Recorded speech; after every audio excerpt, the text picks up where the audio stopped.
사도행전 17장 1절로 우리 23절까지만 보겠습니다. 제가 먼저 읽고 여러분들이 읽습니다. 그들이 암비볼리와 아볼로니아로 다녀가 데살로니가에 이르니 거기 유대인의 회당이 있는지라. 바울이 자기의 발령으로 그들에게로 들어가서 새 안식일에 성경을 가지고 강론하며 뜻을 풀어 그리스도가 해를 받고 죽은 자 가운데서 다시 살아나야 할 것을 증언하고 이르되 내가 너희에게 전하는 이 예수가 곧 그리스도라 하니. 그 중에 어떤 사람은 곧 경건한 헬라인의 큰 무리와 적지 않은 귀인들도 권한을 받고 바울과 실라를 따르나 그러나 유대인들은 시기하여 저자의 어떤 불량한 사람들을 데리고 때를 지어 성을 소동하게 하여 야손의 집에 침입하여 그들을 백성에게 끌어내고 찾았으나 발견하지 못함에 야손과 여러 형제들을 끌고 장자들 앞에 서서 소리지르되 사람을 어지럽게 하던 이 사람들이 여기로 이르네. 야손이 그들을 맞아들였도다. 이 사람들이 다 가이사의 명을 거역하여 말하되 다른 임금 곧 예수라는 이가 있다 하더이다 하니. 우리와 원장들이 이 말을 듣고 소동하여 야손과 그 나머지 사람들에게 보석금을 받고 놓아 주니라. 방에 형제들이 곧 바울과 실라를 배회하고 있으니 그들이 이르러 유대인의 회당에 가니라. 베레아에 있는 사람들은 데살로니가에 있는 사람들보다 더 너그러워서 간절한 마음으로 말씀을 받고 이것이 그러한가 하여 날마다 성경을 상고함으로 그 중에 있는 사람이 많고 또 헬라 기부인과 남자가 적지 아니하나 데살로니가에 있는 유대인들은 바울이 하나님의 말씀을 베레아에서도 전한 줄을 알고 거기도 가서 무리를 움직여 소동하게 하거늘 형제들이 곧 바울을 보내어 바다까지 가게 하되 신라와 디모데는 아직 거기 머무르더라. 바울을 인도하는 사람들이 그를 데리고 아덴까지 이르러 그에게서 신라와 디모데를 자기에게로 속히 오게 하라는 명령을 받고 떠나니라. 바울이 아덴에서 그들을 기다리다가 그 성에 음상이 가득한 것을 보고 마음에 격분하여 회당에서는 유대인과 경건한 사람들과 또 장터에서는 날마다 만나는 사람들과 변론하니 어떤 에피쿠스와 소아자 사람들도 바울과 전론할세 어떤 사람은 이르되 이 말씀이가 무슨 말을 하고자 하느냐 하고 어떤 사람은 이르되 이방신들을 전하는 사람일까 보다 하니 이는 바울이 예수와 부활을 전하기 때문이라. 그를 붙들어 아레오바고로 가며 말하기를 내가 말하는 이 새로운 가르침이 무엇인지 우리가 알 수 있겠느냐. 내가 어떤 이상한 것을 우리에게 들려주니 이 무슨 뜻인지 알고자 하나니 모든 아덴 사람과 거기서 나그네 된 외국인들이 가장 새로운 것을 말하고 듣는 것 이외에는 달리 시간을 쓰지 않음이더라. 바울이 아레오바고 가운데서 말하되 아덴 사람들아 너희를 보니 범사에 정글심이 많도다. 다 같이 내가 두루다니며 너희가 위하는 것들을 보다가 알지 못하는 심해들하고 새긴단도 보았으니 그런즉 너희가 알지 못하고 위하는 것을 내가 너희에게 알게 하리라. 아멘. 우리 변론이 아니라 복음이 전략이다 이런 제목으로 우리 하나님 말씀 함께 은혜를 나누겠습니다. 지난주 우리가 몇 주간에 거쳐서 빌립보에서 이루어졌던 사건들, 유럽 최초의 교회였던 빌립보 그 지역에서 하나님께서 허락하신 열매와 그리고 이어서 그로 인해 당하는 그 감옥의 그 고난과 고통 가운데 그 하나님의 은혜를 우리가 함께 나누었습니다. 오늘 본문 말씀은 이제 16장 빌립보 사역 이후에 이제 빌립보를 벗어나서 새 도시가 등장돼요. 이 새 도시에서 전도하는 이야기가 나옵니다. 그 새 도시가 데살로니가, 베레아 그리고 아테네입니다. 그런데 이 도시마다 접근하는 방법이 다 달랐습니다. 전략이 달랐죠, 한마디로. 그 결과 열매도 다르고 이후에 그 세워지는 교회 그리고 영향력도 전혀 다르게 나타났다는 것을 보게 됩니다. 새 도시가 어떤 도시, 어떻게 전도의 일들을 이루어갔는가, 교회가 무엇에 우리의 영향을 집중해야 될 것인가, 오늘 말씀을 통해서 우리가 잠시 상고하고 우리가 함께 기도했으면 좋겠습니다. 첫 번째 데살로니가 교회에 관한 이야기가 나오는데 여기 데살로니가 이 지역에서 선포할 때, 복음을 전도할 때 이 방법은 아주 전통적인 말씀 강해 그대로였습니다. 17장 1절부터 3절까지 다시 한번 보시면 잘 들어보세요. 제가 한번 읽어보겠습니다. 그들이 암비볼리와 아볼로니아 다네가 데살로니가에 이르니 거기 유대인의 해당이 있는지라. 자, 늘 하던 대로 해당으로 들어갑니다. 바울이 자기의 관례대로 그들에게 들어가서 새 안식일에, 새 안식이란 말은 세 번의 안식일을 말하니까 7일씩 세 번이니까 21일이겠죠. 예, 21일간 성경을 가지고 강론했다. 이렇게 얘기를 합니다.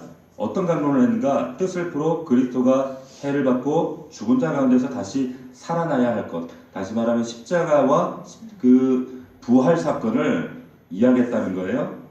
그리고 그 사건의 주인공이 바로 내가 너희에게 전하는 이 예수가 곧 그리스도다, 메시아다, 구원주다. 우리가 그토록 고대하던 예수 그리스도, 불과 얼마 전에 저 유대 땅에서 죽었다고 소문으로 너희가 들었던 바로 그 예수다. 이렇게 증거하고 있는 겁니다. 다시 말하면 복음을 전한 거예요.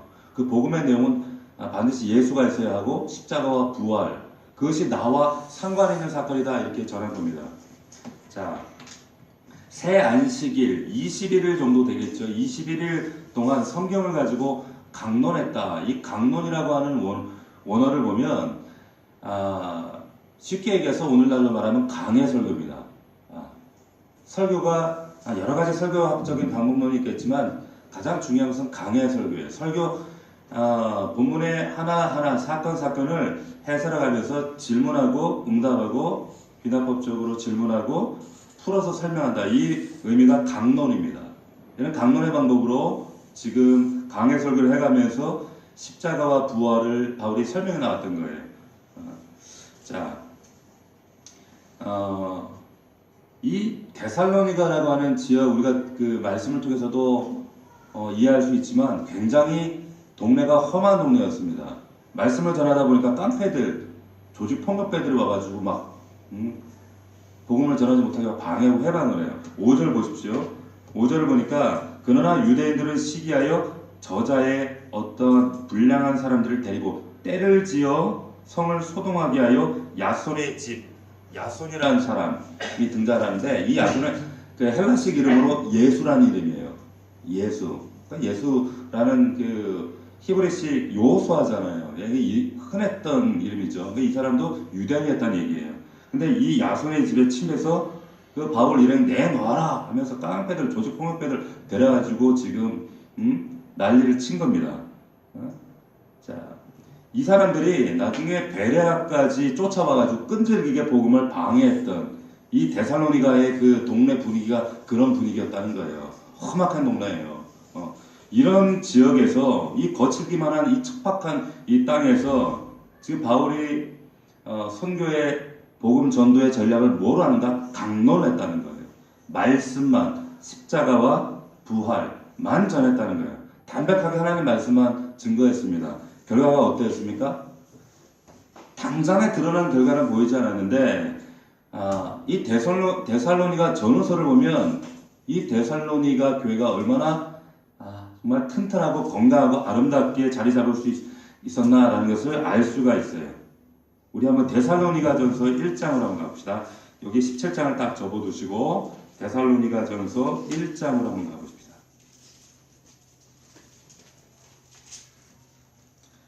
데살로니가전서는 저 뒤에 있습니다.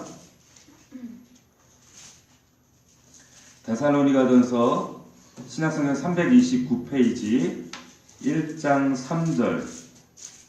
자, 데살로니가 교회에 보내는 바울의 편지 가운데 3절을 보시면 이런 말씀이 있어요. 같이 읽어봅시다. 시작. 너희의 믿음의 역사와 사랑의 수고와 우리 주 예수 그리스도에 대한 소망의 인내를 이미 하나님 아버지 앞에서 끊임없이 기억하리니. 자, 바울이 데살로니가 교회를 향해서 편지를 쓰면서 세 가지를 들고 있어요. 그게 뭐냐? 믿음, 소망, 사랑. 좋은 건 다 해요. 다 쓰고 있어요.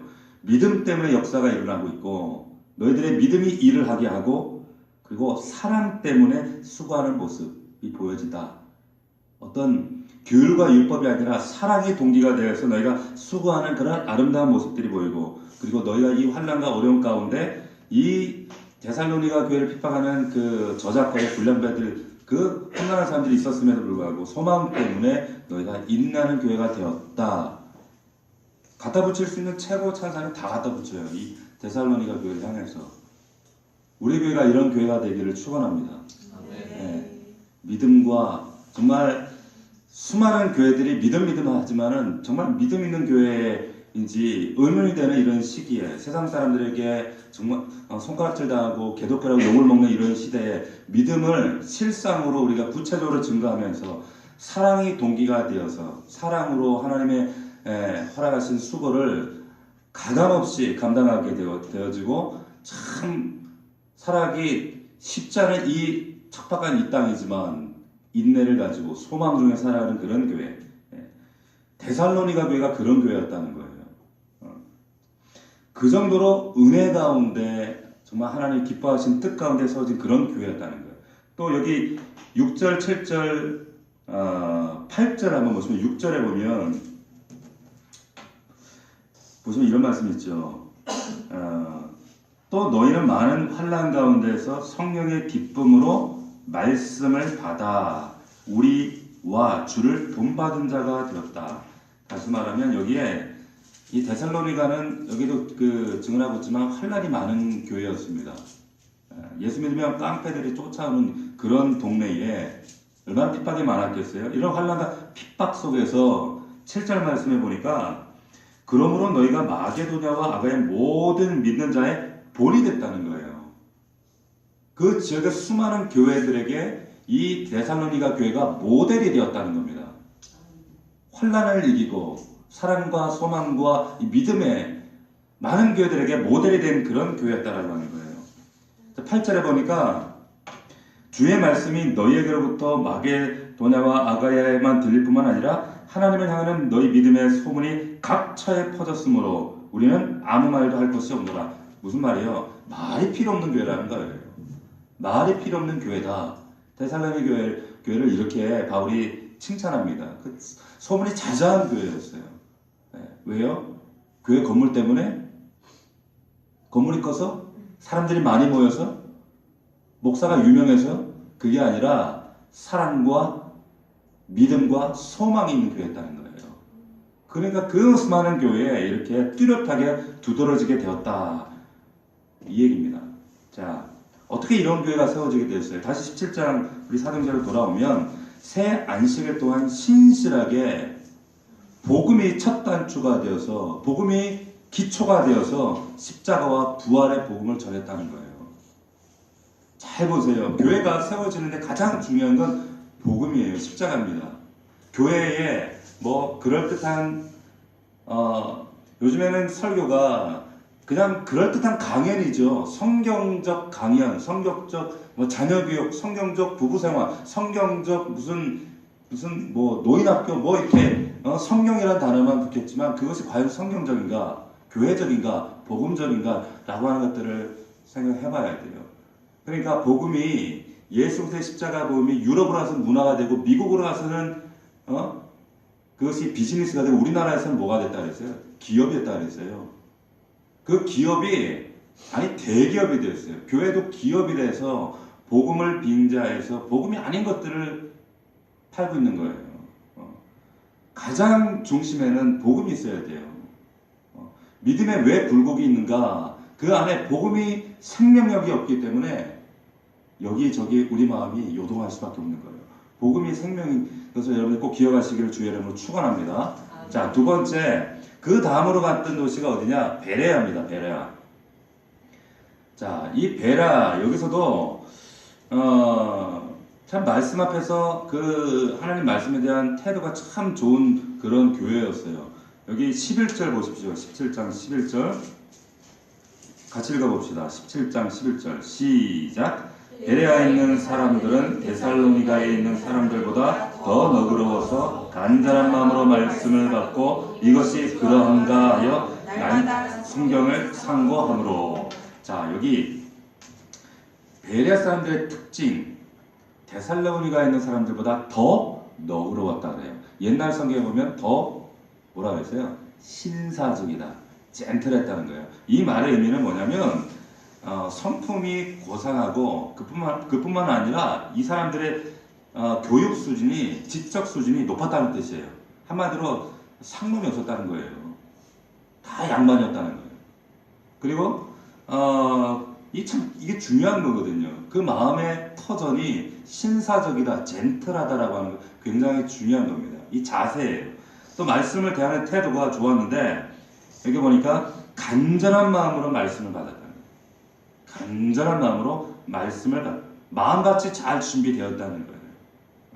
아무리 기가 막힌 하나님의 말씀이 선포되어져도 그 말씀이 밭이 준비되어지지 않으면, 내 안에 돌멩이들이 제거되지 않으면 내 심령이 마치 길바닥처럼 딱딱히 굳어 있으면 말씀이 절대 역사할 수 없어요.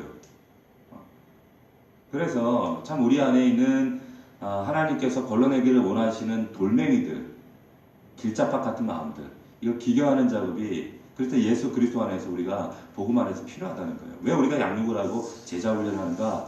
이 안에 돌멩이를 끄집어내는 겁니다. 이 돌멩이들이 끄집어내도 끝이 없어요. 야, 어떻게 캐면 또 나오고 캐면 또 나오고 캐면 또 나와요. 어쩔 때는 하나님 언제까지 이래야 돼요? 막 이런 생각이 들 때도 있죠. 목사님들은 안 그럴 것 같습니까?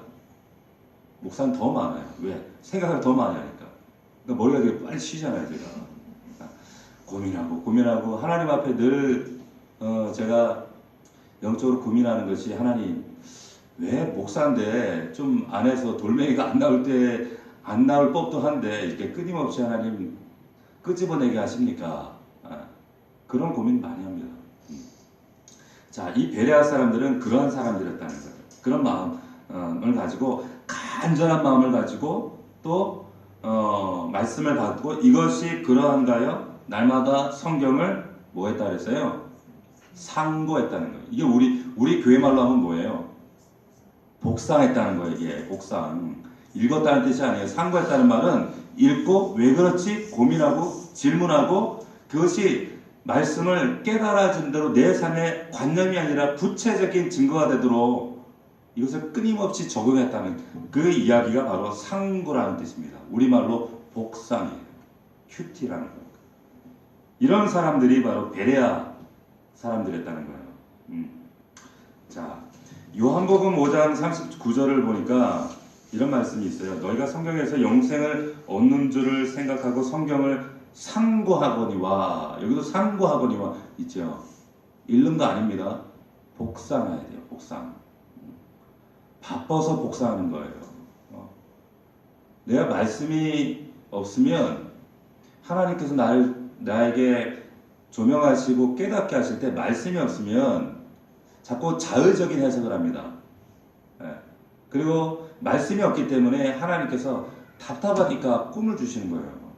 혹은 기도할 때가 환상. 물론 은사적으로 하나님 주시는 그런 지식의 은사들도 있으나 많은 경우에 그런 경우는 아주 드물어요.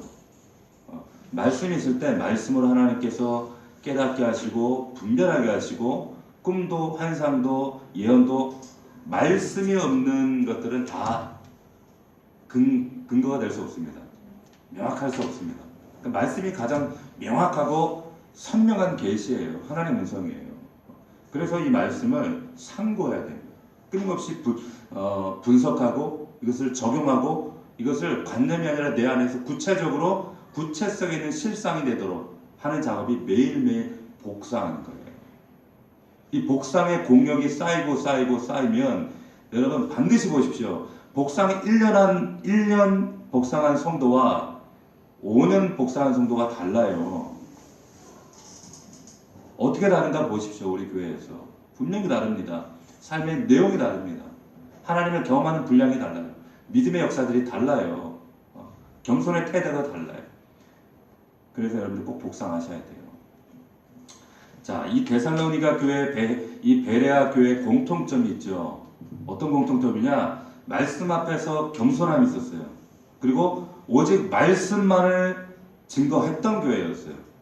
그 토양 위에 이 교회들이 세워졌습니다. 12절 말씀 보면 이 교회들이 얼마나 부흥했는가 12절 말씀에 우리 같이 읽어봅시다. 시작. 그 중에 믿는 사람이 많고 또 헬라의 귀민과 남자가 적지 아니하나. 아주 놀라운 부흥이 일어난 거예요. 데살로니가 교회 베라 교회가 세워집니다. 자, 세 번째 교회가 세 번째 지역의 전도가 바로 아덴입니다. 아덴. 이 아덴이라는 곳에서 바울이 참 난관을 만나서 참 어려운 사람들을 만납니다. 소위 말하는 그 에피쿠로스와 스토아 학파 철학자들과의 아주 치열한 논쟁을 변론이 시작되어집니다.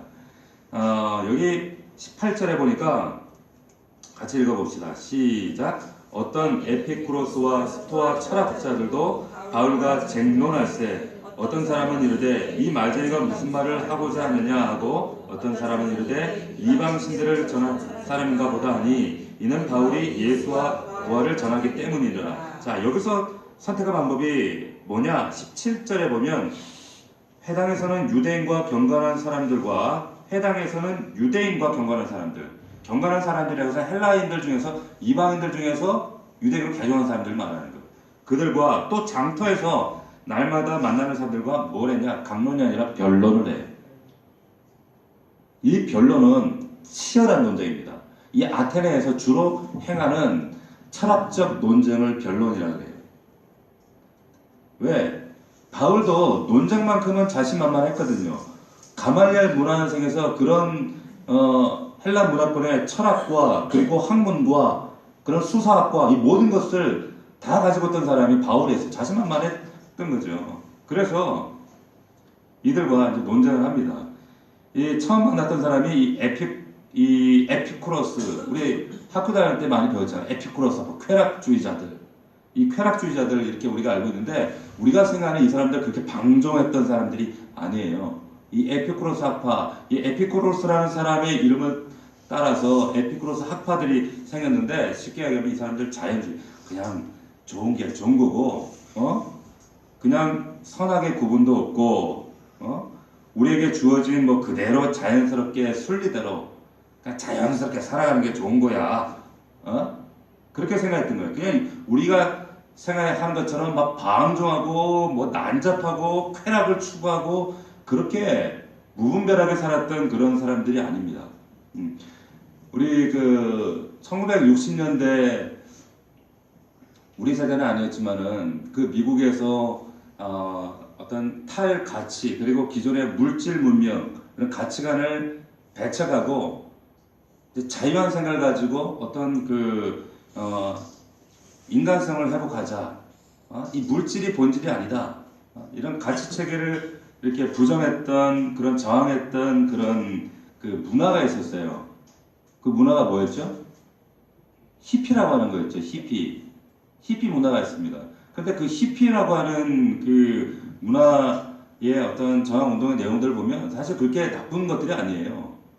막 머리를 늘어뜨리고 수염을 기르고 막 그렇게 옷도 꼭 인디안 같은 옷을 입고 히피 문화 하면 그때 당시에는 사람들이 기성세대들이 손가락질하고 뭔가 이 자유주의들 방종하는 것들. 근데 이 에피쿠로스가 히피하고 똑같았어요. 똑같은 사람. 왜 우리 그 옛날에 그런 노래 있었죠. 샌프란시스코라고 하는 맥켄지라고 하는 가수가 불렀던 노래 아시나요? If you are going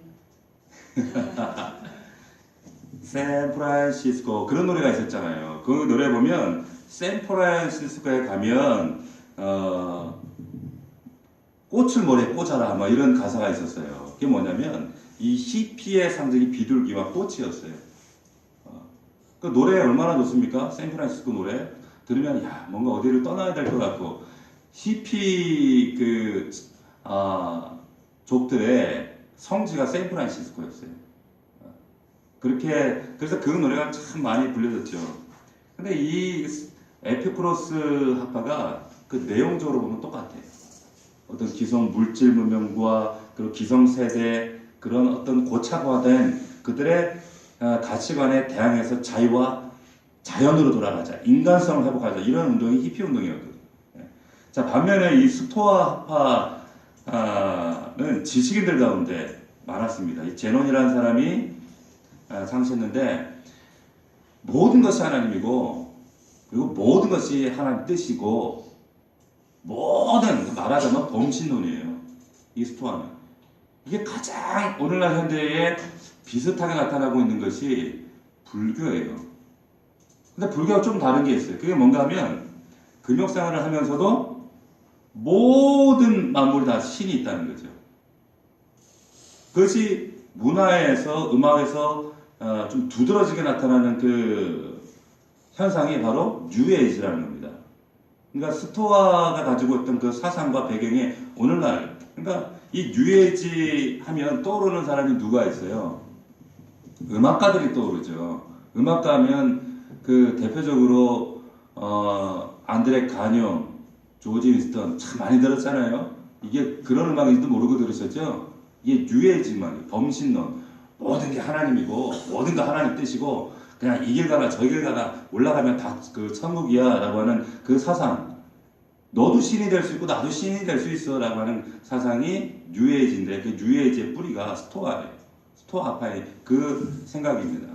그런데 이제 뉴에이지들 그 사상가들은 이게 뭔가 자기들이 카피한 것 같잖아요. 그래서 뉴에이지라고 하는 거예요. 뿌리는 똑같아요. 같은 겁니다. 자, 그래서 지금 이 에피쿠로스와 스토아하고 바울이 어떻게 합니까? 바울도 좀 먹줄이 쳐줄 만큼 쳐준 사람이거든. 똑똑한 사람이란 말이에요. 그러니까 이 사람들 바라볼 때 참 기가 찬 거예요. 그러니까 마음 가슴이 확 뜨거워져서 한번 해보면 너만 알아? 나도 알아. 내가 얼마나 공부 많이 했는데 내가 얼마나 수수하게 돼간데 하면서 어떻게 합니까? 변론을 한 거예요. 논쟁을 했던 겁니다. 자, 그런데 이 아테네 사람들의 특징이 어떤가 보세요. 21절 보십시오. 21절. 자, 21절 한번 같이 읽어봅시다. 시작. 모든 거기서 나가는 외국인이 가장 새로운 것을 사라고 듣는 것 이외에는 달리 시간을 쓰지 않으리라. 오늘날에도 이런 아테네 같은 아테네와 사람들 같은 이런 사람들이 많아요. 교회 안에도 아덴 사람 같은 사람들이 많이 있습니다. 여기 뭐라 그랬어요? 가장 새로운 것을 말하고 듣는 것 이외에는 달리 시간을 쓰지 않는 사람들이에요.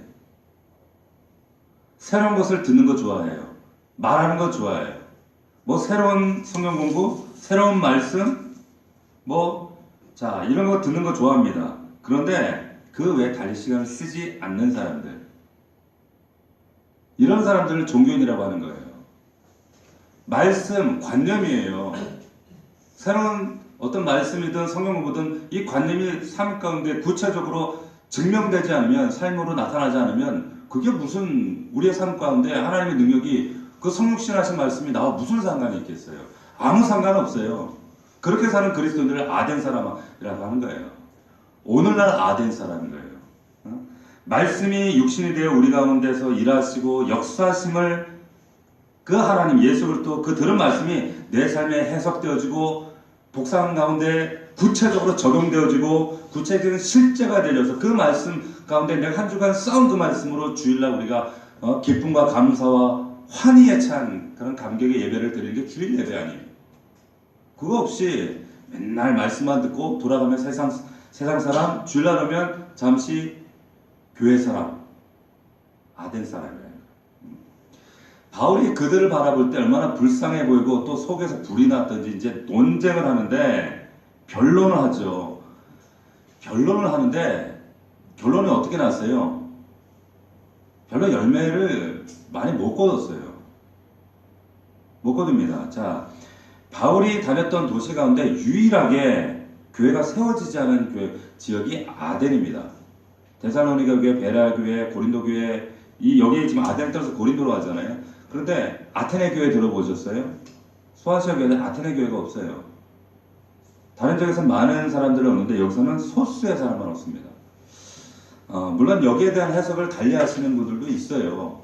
있지만 분명한 것은 바울의 전도 전략이 달랐다는 것. 그래서 여기서 우리가 짚어야 될 것은 뭐냐? 그럼에도 불구하고 우리가 어디에 집중해야 되는가, 교회가 어디에 영향을 집중해야 되는가라고 하는 거예요.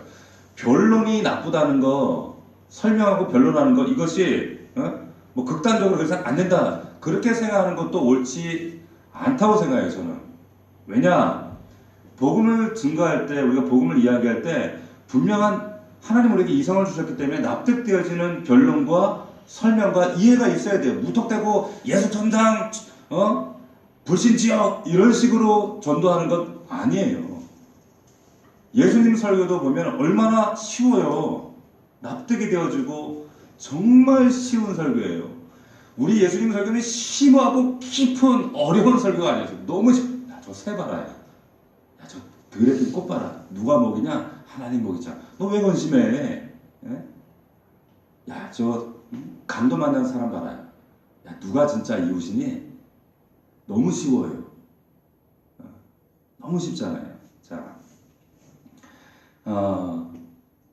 우리가 복음 증거할 때 변론도 필요합니다.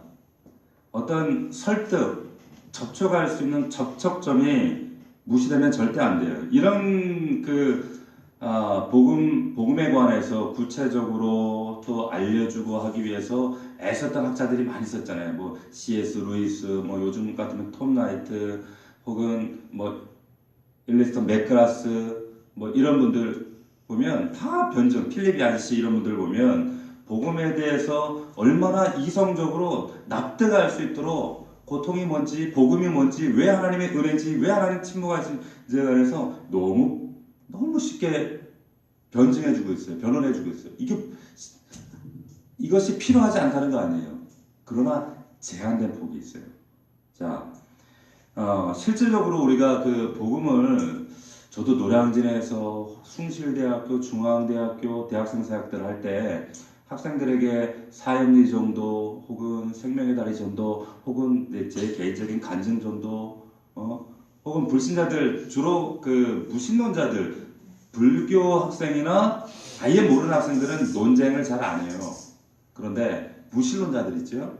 그리고 교회에 상처가 있는, 그 상처가 있어서 교회를 등진 사람들, 그런 대학생들 같은 경우는 특히 공대보다는 문과대 학생들이 이렇게 많이 따지더라고, 이렇게. 예, 따지는데 논쟁을 하죠. 전도 안 돼요. 절대 전도 안 됩니다. 어떻게든 설득해가지고 논쟁하다 내가 이겨요. 그럼 이 사람, 내가 졌습니다.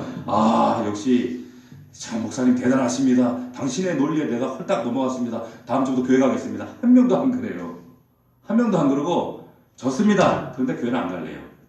이해는 돼요. 맞아요. 듣고 보니까 맞네요. 근데 나 교회 안 가요. 이렇게 나오더라는 거지. 자, 우리가 해야 될 게 뭔가, 변론은 이게 보조적인 수단이에요. 그래서 지금 우리 교회도 그런 좀 난관이 있죠. 지금 이분에게 수많은 변론을 해야 될 그런 몇몇 분들이 있어요. 근데 가급적이면 제가 그것을 피하는 이유가 왜 그런가? 임상학적으로 통계학적으로 1%도 변론으로 예수 믿는 사람 저는 못 봤어요. 복음으로 십자가와 부활을 선포했더니, 아니 그거 한다고 그 사람이 납득이 돼? 신기하게도 있죠. 그 캠퍼스 안에서, 노량진 고시촌에서 그 취업 준비에, 그 공무원 고시에 바쁜 그 학생들이, 그 십자가, 네가 죄인이다? 너 위에 예수님이 죽었다? 근데 그 말씀 앞에 꼬꾸라져요. 좀 가만히 생각하면 이해가 안 됩니다. 그분이 부활하셨다? 이해가 안 돼요. 근데 그 말씀 앞에 울어요. 꼬꾸라져요. 참 신기해요. 그래서 십자가와 그 복음이, 부활이 능력이구나. 그런 생각을 참 수없이 합니다. 사도 바울도 바울서신 후반부에 보면 논쟁하지 말라는 이야기를 참 여러 번 합니다. 이유가 뭐냐면, 우리가 잘 쓰지 않는 용어지만은, 심리적 반발이라고 하는 심리 상담에서 말하는 그런 용어가 있어요. psychological reactance라고, 심리적 반발. 이게 쉽게 얘기하면은, 왜 백화점 같은 데 가서 점원이 막 사라고 이거 엄청 좋다고, 이거 안 사면 당신 후회한다고, 이거 저렴하게 잘 사라고, 당신 이거 오늘 안 사면 정말 평생 후회할 일이라. 그러면 그래? 평생 후회할 것 같아? 살 것 같아요? 안 사더라는 거예요. 오히려 더 속에서 반발이 생깁니다. 이게 심리적 반발이라는 거거든요. 그런데 보면 어떤 백화점은, 어떤 점원은 그냥 물건을 차근차근 손님이 관찰하고 점검하고, 그럼 옆에서 차근차근 설명해요. 그리고 씩 가요. 근데 그런데 더 사더라는 거예요. 전자보다 후자가 더 많이 물건을 구매하더라는 거예요. 애들도 마찬가지예요. 애들도 잔소리 한다고 엄마가 강요한다고 애들이 말 들어요? 말 안 들어요. 절대 그런 아이들이 어떤 자기 주도적으로, 자율적으로, 창의적으로 잘하는 법이 없어요. 잘 알아요. 우리도 그렇게 안 했잖아요. 우리도, 그죠? 근데 우리 애들한테 그렇게 강요해, 잔소리해. 참 그게 습관이 무서운 거예요. 그죠? 절대 그게 그렇지 않습니다. 우리 안에 이런 심리적 반발감이 있어요. 인간 본성 안에, 본질 안에. 그래서 복음도 변론하고 논쟁해서 그 사람 누르려고 하면 그것이 그 사람에게 오히려 심리적 반발만 생겨요. 반작용으로만 나타납니다. 그래서 이런 방법, 이런 쓸데없는 싸움을 벌여야 할 이유가 없다는 거예요. 절대 없습니다. 자, 결국에 이 아덴에서 열매가 거의 없었습니다. 거의 불과 몇 사람, 그 관원 2사람, 귀부인 1사람, 그리고 소수의 몇 사람, 그리고 교회가 유일하게 세워지지 않은 지역이 바로 아테네였습니다. 자, 우리가 집중해야 되는 것이 뭔가? 그래서 변론이 아니라 강론입니다. 뭘 강론해야 돼요? 십자가와 부활이에요. 예수 그리스도예요. 예수 그리스도를 증거하는데 어떻게 증거하나요? 선포하는 거예요. 선포는 뭡니까? 그 사람에게 동의를 구하고 어떻게 하는 게 아니라 그냥 선포하는 거예요. 그냥 복음이 능력이에요. 그 영혼에서 일합니다. 역사합니다. 나머지는 성령이 하시는 일이에요. 이후에 고린도에 갔을 때 바울이 그 철저 있게 잡고 능력 전도를 하거든요. 고린도에 가서 내 말에, 이 말에 이 전도에 미련한 것으로 하지 않고 오직 성령이 나타나면 능력을 했다라고 이렇게 고린도에 가서 얘기를 합니다. 마찬가지예요. 한 사람의 믿음이 그 안에서 믿음의 씨앗을 뿌리고 믿음 안에 자라는 것, 복음이 선포되어질 때 목자 안에서도 마찬가지예요. 어디에서도 마찬가지입니다.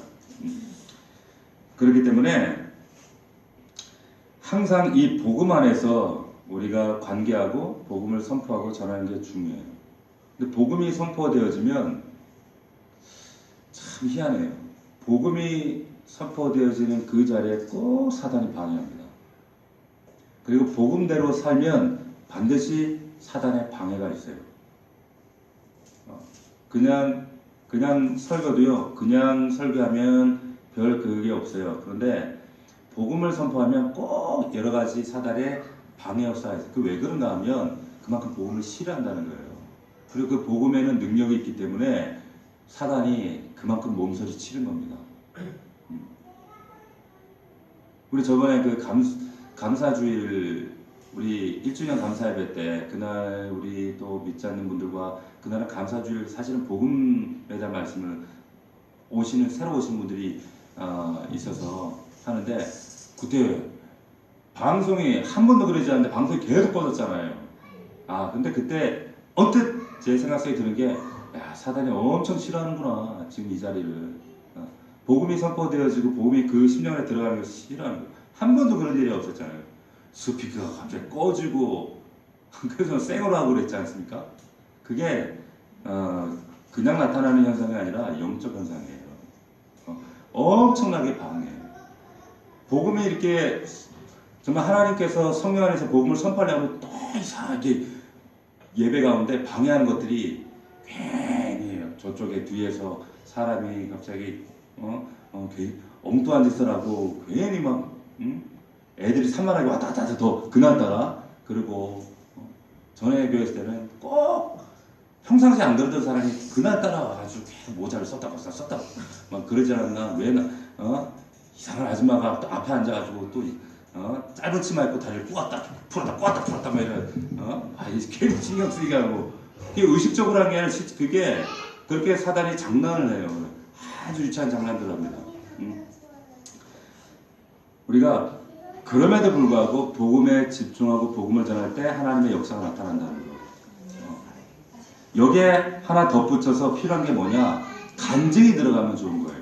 간증은 뭡니까? 내가 만난 복음, 내가 경험한 예수 그리스도, 내가 경험한 이 복음으로 변화된 은혜 받고 새롭게 하신 하나님의 그 생생한 간증. 여기에 대한 변론이 될 수가 없거든요. 왜? 그 사람의 개인적인 느낌이고 삶의 개인적인 주관적인 그런 변화기 때문에 거기에 대한 변론이 나타날 수가 없는 거예요. 그래서 복음과 내 간증, 내가 경험한 복음, 간증이 함께 될 때 이거만큼 파괴력 있는 복음 증거가 없다라고 합니다.